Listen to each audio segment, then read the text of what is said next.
Hi friends, welcome back to Jolys kitchen. Today we are going to make special carrot fry recipe.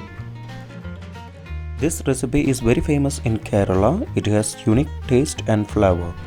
Let's move to the video.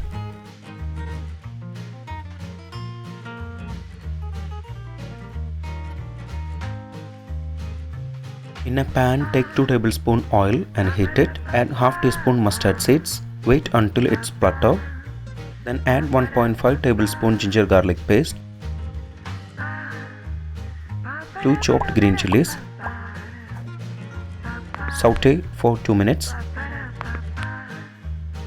Then add 1 chopped onion, some curry leaves.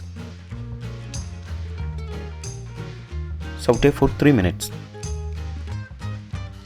Now we can add the masalas. Keep it low flame. Add half tablespoon meat masala, half teaspoon turmeric powder, 3/4 teaspoon salt.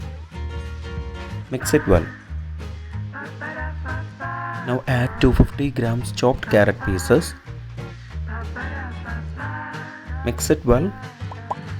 Close the lid and cook for 7 to 8 minutes on low flame. After 8 minutes, open the lid.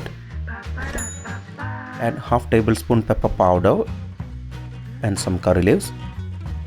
Mix it well. If you have not subscribed to our channel, please do subscribe and support. To receive latest video notification, don't forget to enable bell icon. Switch off the flame. Our tasty carrot recipe is ready. If you enjoyed this video, please press like button. Also don't forget to subscribe to our channel. Comment below your suggestions. We will come back with another video. Thanks for watching the video.